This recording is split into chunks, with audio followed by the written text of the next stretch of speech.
দিনটাই চলে না। এখন যদিও আমরা অনেকেই স্বাস্থ্য সচেতন হয়ে গেছি যে তার জন্য আমরা খুব একটা মিষ্টির ধারে কাছ দিয়ে যাই না, একটু চিনিটাকে আর মিষ্টিটাকে অ্যাভয়েডই করি। তবে কোনো উৎসব হলে আমরা কিন্তু সবার আগে 1 প্যাকেট মিষ্টি দোকান থেকে কিনে আনি। তো সেই 1 প্যাকেট মিষ্টি দোকান থেকে না কিনে যদি বাড়িতে বানানো যায় তাহলে আমার মনে হয় নিজেদেরও ভীষণই ভালো লাগে। আর আমি তো আপনার সঙ্গে খুব সহজ পদ্ধতিতেই চেষ্টা করি মিষ্টির রেসিপিগুলো শেয়ার করতে। তো আজকে আবারও একটি সহজ পদ্ধতির আমাদের বাঙালিদের অত্যন্ত পছন্দের মিষ্টি রেসিপি শেয়ার করবো, আর সেটা হচ্ছে কালাকাঁদের রেসিপি। কিভাবে বানাবেন দেখে নেওয়া যাক আজকের ভিডিওটিতে।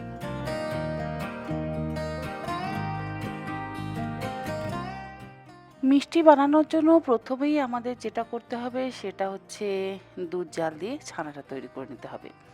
আর ছানা যাতে পারফেক্ট হয় সেই জন্য কড়াইতে প্রথমেই দিয়ে দেব 1 চা চামচ পরিমাণে ঘি। ঘিটা দিলে কি হবে, দুধ যখন আমরা জাল দেব তখন দুধ কড়াইতে লেগে যাবে না। আর ঘি দেওয়ার পর এর মধ্যে অবশ্যই দেব অল্প একটু জল, খুব বেশি জল দেওয়ার প্রয়োজন নেই। ওই 1/4 কাপ পরিমাণে জল দিয়ে দিলাম। গ্যাসের ফ্লেমটাকে হাইতে রেখেছি। ঘি আর জলটাকে একটু ভালো করে গরম করে নেব। এরপরে এর মধ্যে আমি দিয়ে দেব 1.5 লিটার পরিমাণে দুধ। কোনো রকম ফুল ক্রিম দুধের কিন্তু ব্যবহার করিনি, টোন মিল্কেরই ব্যবহার করেছি। ফুল ক্রিম দুধের ব্যবহার করবার প্রয়োজন নেই। গ্যাসের ফ্লেমটাকে হাইতে রেখে দুধটাকে খুব ভালো করে জাল করে নেব। আর দুধ জাল দিতে দিতে আমি আলাদা একটা কাপের মধ্যে মোটামুটি 3 টেবিল চামচ পরিমাণে ভিনিগার আর 2 টেবিল চামচ পরিমাণে জল দিয়ে ভিনিগারটাকে একটু ডাইলুট করে নিচ্ছি। গ্যাসের ফ্লেমটাকে হাইতে রেখে দুধটা ফুটিয়ে নেব। আর দুধ ফুটে উঠলে গ্যাসের ফ্লেম বন্ধ করে দেব।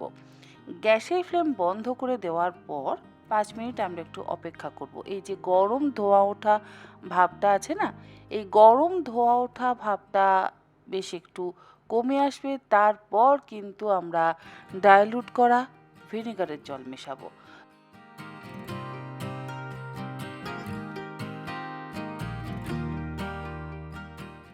অল্প অল্প পরিমাণে ভিনেগার মিশ্রিত জল আমি এই দুধের মধ্যে দিচ্ছি। আর ধীরে ধীরে কিন্তু আমাদের ছানা তৈরি হতে শুরু হচ্ছে। গ্যাস জ্বালিয়ে রেখে কখনোই দুধের মধ্যে ভিনেগার, টক দই বা সাইট্রিক অ্যাসিড মেশাবেন না। গ্যাসটা বন্ধ করে নিয়ে দুধটা যখন কিছুক্ষণ ঠান্ডা হয়ে যাবে, মানে ধোঁয়া ওঠা ভাবটা যখন কমে আসবে, তখন অল্প অল্প পরিমাণে ওই ভিনেগার বা টক দই যেটা দিয়ে আপনারা ছানা কাটান না কেন সেটা মেশাতে থাকবেন। আর দেখবেন ধীরে ধীরে জল আর ছানা আলাদা হয়ে যাচ্ছে। আর এতে কি হবে, ছানাটা ভীষণ সফট হয়, তা না হলে ছানাটা ভীষণ শক্ত হয়। আর শক্ত ছানায় কখনোই না মিষ্টি ভালো হয় না। মিষ্টি বানানোর ক্ষেত্রে সবসময় আমাদের নরম ছানার প্রয়োজন। দেখবেন মিষ্টির দোকান থেকে আমরা যে ছানাটা কিনে আনি না, সেই ছানাটা কিন্তু বেশ নরম থাকে। শক্ত ছানা দিয়ে কখনোই মিষ্টি ভালো হয় না। ছানা কেটে যাওয়ার পর এবারে আমরা ছানাটা ছেঁকে নেব। আমি একটা সুতির পাতলা কাপড় ব্যবহার করছি ছানার জলটা ছেঁকে নেওয়ার জন্য। আর দেখুন কড়াইতে কিন্তু এতটুকু নিচে দুধ লেগে যায়নি, যেহেতু আমরা ঘি এবং জল প্রথমে দিয়ে নিয়েছিলাম, তারপর দুধটা দিয়েছিলাম। তা না হলে অনেক সময় কি হয়, দুধ নিচে লেগে যায়। আর দুধ যদি নিচে লেগে যায় তাহলে মিষ্টি কিন্তু একেবারেই ভালো হবে না। এই ছানার জলের উপকারিতা কিন্তু অনেক। এই ছানার জলটা ফেলে না দিয়ে এই ছানার জল দিয়ে আপনারা ডাল রান্না করতে পারেন, এই ছানার জল দিয়ে আপনারা আটা মাখতে পারেন। আর সেই আটা মেখে আপনারা রুটি বানাবেন, দেখবেন খেতে অপূর্ব হবে। আবার পনিরের কোনো রেসিপি বানাতে পারেন, আলুর দম বানাতে পারেন, মানে ছানার জল ফেলে না দিয়ে সেই জলটা দিয়ে কিন্তু আপনারা যে কোনো কিছু রান্না করতে পারেন। ছানাটা আমি একবার ধুয়ে নেব টক ভাবটা কাটিয়ে নেওয়ার জন্য। বেশ কিছুটা পরিমাণে জল দিয়ে আমি ছানাটাকে আবারও একবার ভালো করে ধুয়ে নিচ্ছি। ছানা ধুয়ে নেওয়াটা কিন্তু ভীষণভাবে আবশ্যক মিষ্টি বানানোর ক্ষেত্রে।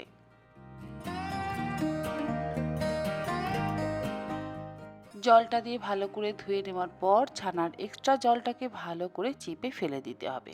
ছানা কাটানো হয়ে গেলে এবারে কড়াইতে আমি দিয়ে দেব আবারও 1/2 চা চামচ পরিমাণে ঘি।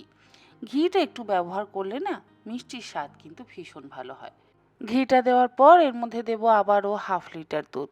পুরোপুরি 2 লিটার দুধের কালাকাদ কিন্তু আমরা তৈরি করব। আর এই কুসুম গরম দুধের মধ্যে দেব আমরা 1/2 কাপ পরিমাণে মিল্ক পাউডার। মিল্ক পাউডারটা দিলে না খেতে ভীষণ সুস্বাদু হয়। আমি এখন দিচ্ছি, আপনারা চাইলে পরেও ব্যবহার করতে পারেন। আমি কালাকাদটা বানাতে আপনাদের বলে দেব যে দুধের মধ্যে এইভাবে না দিয়ে আপনারা পরে কখন ব্যবহার করতে পারেন। এবারে ক্রমাগত নাড়াচাড়া করতে দুধটাকে আমাদের খুব ভালো করে জাল করে নিতে হবে। দুধ যাতে কড়াইতে লেগে না যায় সেটা কিন্তু আমাদের ভীষণভাবে খেয়াল রাখতে হবে।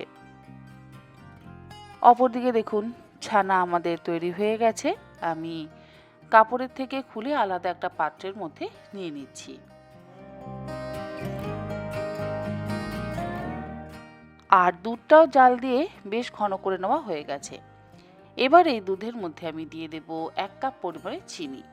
চিনিটা পরেও ব্যবহার করা যায়, কিন্তু আমি দুধ দিয়ে চিনিটা এই কারণেই ফুটিয়ে নিই মিষ্টি বানানোর ক্ষেত্রে, যাতে ছানাটা পরে ব্যবহার করলে ছানা থেকে জল না ছাড়ে। যদি চিনি পরে ব্যবহার করা হয় তাহলে অনেকক্ষণ জাল দিতে হয়, আর ছানার থেকে বা মিষ্টির থেকে জল ছাড়তে থাকে। তাই আগে চিনি আর দুধটাকে ভালো করে একটু জাল করে দুধটাকে ঘন করে নিতে হবে। তারপর আমাদের কালাকাদের জন্য ছানাটা মেশাতে হবে। চিনিটা দিয়ে আমি মিনিট 5 সময় ধরে ভালো করে জাল করে নিলাম এই দুধটা। দুধ জাল করে নিয়ে দুধটা বেশ যখন একটু ঘন হয়ে যাবে তখন এর মধ্যে আমি মিশিয়ে দিচ্ছি আমাদের তৈরি করে রাখা ছানাটা। গ্যাসের ফ্লেম কিন্তু হাইতে রাখা আছে। ছানাটা দিয়ে এবারে ভালো করে মিশিয়ে নেব।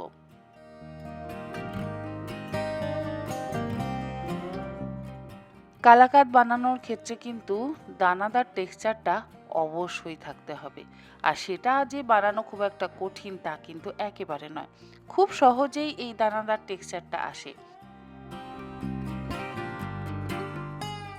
আমি যেমনভাবে আজকের এই কালাকাদটা বানাচ্ছি আপনারা ঠিক সেরকমভাবে বানাবেন, দেখবেন আপনাদেরও বাড়িতে একদম পারফেক্ট কালাকাদ কিন্তু তৈরি হবে। খুব ভালোভাবে কালাকাদের পাক দিয়ে নেওয়া হয়ে গেছে। আর অবশ্যই দেব একটু ছোট এলাচের গুঁড়ো, তাহলে গন্ধটা আরও বেশি ভালো হয়। ওই 1/4 চা চামচ পরিমাণে ছোট এলাচের গুঁড়ো আমি এখানে ব্যবহার করলাম। আর ছোট এলাচের গুঁড়োটা দিয়ে এবারে ভালো করে মিশিয়ে আরও ওই 2-3 মিনিট পাক দিয়ে নিচ্ছি। মানে দুধটা কিন্তু পুরোপুরি শুকনো করে নিতে হবে। যদি মনে হয় আপনাদের জল ছাড়ছে তাহলে আপনারা 1 চা চামচ ময়দা বা 2 চা চামচ কর্নফ্লাওয়ারের গুঁড়ো ব্যবহার করতে পারেন। আমি কিন্তু ময়দা বা কর্নফ্লাওয়ার কোনো কিছুই ব্যবহার করিনি। এই কালাকাদ বানানোর ক্ষেত্রে আপনাদের যদি মনে হয় যে শুকনো করবার পর বা ঠান্ডা হওয়ার পর একটু জল ছাড়ছে তাহলে আপনারা সামান্য একটু ময়দা বা কর্নফ্লাওয়ারের গুঁড়ো অ্যাড করতে পারেন। আমি কোনো কিছু ব্যবহার করিনি। আর যে ট্রেতে আমি কালাকাদটা সেট করব সেই ট্রের মধ্যে আমি ভালো করে একটু ঘি মাখিয়ে নিয়েছি। ঘি মাখিয়ে নেওয়ার পর এবারে আমাদের পাক দিয়ে নেওয়া ছানাটা ঢেলে দিলাম। তারপরে খুব ভালো করে এইভাবে একটু স্প্রেড করে দিচ্ছি। স্প্রেড করে দেওয়ার পর এবারে এটাকে কিন্তু ঠান্ডা হতে দিতে হবে। মিষ্টি আপনারা কখনোই গরম অবস্থাতে কাটবেন না বা গরম অবস্থাতে আনমোল্ড করবেন না। সব সময় ঠান্ডা করে নিয়ে তারপর কিন্তু সেটাকে কাটিং করবেন বা আনমোল্ড করবেন। তাহলে মিষ্টিটা আপনারা একদম পারফেক্ট শেপে আনতে পারবেন।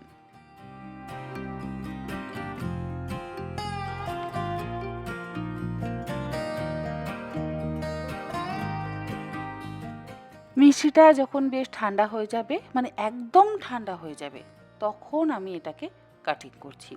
আপনারা চাইলে ফ্রিজে রেখেও এটাকে ঠান্ডা করে নিতে পারেন, তাহলে দেখবেন খুব সুন্দর কিন্তু কাটিং করা যাবে।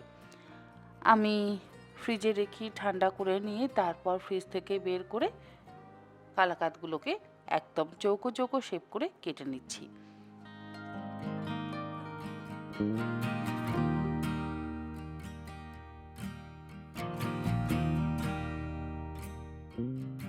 দেখুন আমাদের একদম পারফেক্ট টেক্সচারের কালাকাদ কিন্তু রেডি।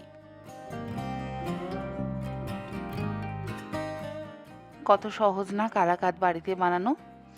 শুধু কিছু টিপস আপনাদের ফলো করতে হবে। এই টিপসগুলো যদি আপনারা ফলো করেন আপনারাও মিষ্টির দোকানের থেকে ভালো মানের কালাকাঁদ কিন্তু বাড়িতে বানিয়ে নিতে পারবেন। আর সেই টিপসগুলোর মধ্যে প্রথম টিপস হচ্ছে, যখন আপনারা কালাকাঁদ বানানোর জন্য দুধটা জাল করবেন তার আগে অবশ্যই কড়াইতে 1 চা চামচ ঘিয়ের ব্যবহার করবেন, তাহলে দুধ কখনোই কড়াইতে লেগে যাবে না। 2 নম্বর টিপস, দুধ জাল করে নেওয়া হয়ে গেলে গ্যাসের ফ্লেমটাকে অবশ্যই বন্ধ করে দেবেন। তারপর 5 থেকে 7 মিনিট অপেক্ষা করে তার মধ্যে ডাইলুট করে নেওয়া ভিনেগারের জল মেশাবেন। এতে কি হবে, ছানাটা নরম হবে, আর ছানা নরম হলে মিষ্টিও সুস্বাদু হয়। 3 নম্বর টিপস, মিষ্টি তৈরি হয়ে যাওয়ার পর সেট করবার জন্য অবশ্যই 6 থেকে 7 ঘন্টা সময় দেবেন। 6-7 ঘন্টা যদি সময় না দেওয়া হয় তাহলে কাটিংয়ের সময় মিষ্টিটা ভেঙে যায়। দেখুন আমাদের কেমন সুন্দর কালাকাঁদ দেখতে লাগছে। ওপর থেকে আমি ছড়িয়ে দিয়েছি কিছু পেস্তা কুচি, আর একটু দিয়েছি আমাদের শুকনো গোলাপ ফুলের পাপড়ি। যদি ফ্রেশ গোলাপ ফুলের পাপড়ি থাকে তাহলে সেটাও আপনারা দিতে পারেন। ভিডিও শুরুতেই আমি আপনাদেরকে বলেছিলাম যে ভীষণ সহজ পদ্ধতিতে আপনাদের সাথে কালাকাঁদের রেসিপিটা শেয়ার করব। আপনারা নিশ্চয়ই দেখেই বুঝতে পেরেছেন যে কালাকাঁদ বানানো কত সহজ। দোকান থেকে কালাকাঁদ কিনে আনবার না প্রয়োজনে, কারণ আমি এটাই বলবো, আজকাল কালাকাঁদগুলো দেখবেন কড়া পাকের হয় না, একটা কেমন যেন দুধের গন্ধ থাকে তার মধ্যে। আর এই যে আমরা একটু ছোটো এলাচ দিলাম, একটু বেশিক্ষণ সময় ধরে পাক দিয়ে জাল দিলাম, তাতে কি হয়, মিষ্টির স্বাদ কিন্তু বেশি ভালো হয়। আর পাক যদি ঠিক মতন না হয় না, একটা দুধের গন্ধ হয়। আর আজকাল কালাকাঁদগুলো একদম সাদা ধবধবে দেখতে হয়, কিন্তু স্বাদ এতটুকু ভালো হয় না। তো যাই হোক, যদি আপনাদের রেসিপিটা ভালো লাগে আপনারা অবশ্যই এইরকমভাবে বাড়িতে কালাকাঁদ বানান। পুজোতেও ভগবানকে প্রসাদ হিসেবে নিবেদন করতে পারেন, আবার বাড়ির মানুষজনদেরকেও খাওয়াতে পারেন। আমি তো কতগুলো কালাকাঁদ বানিয়েছিলাম, এখন মাত্র এই কটা পড়ে আছে, আমি কিন্তু খাইনি। আমার মাসিরা এসেছিল, তাদেরকে খাইয়েছি। আর সত্যি কালাকাঁদগুলো ভীষণ ভালো হয়েছে। আজ তাহলে আসি, এরকম আরও অনেক নিত্য নতুন রেসিপি নিয়ে আমি তনুশিকা হাজির হয়ে যাব তন্নির পাকশালাতে। আর আমি একটু খেয়ে দেখি, যদিও মিষ্টি আমি খুব একটা খাই না, কিন্তু একটু না হয় খেয়ে দেখাই যাক। ভীষণ ভালো হয়েছে। আর টেক্সচারটা না, ওই যে দানাদার যে টেক্সচার একদম দানা দানা থাকে, সেটাও হয়েছে। আজ তাহলে আসি, ভালো থাকবেন সবাই।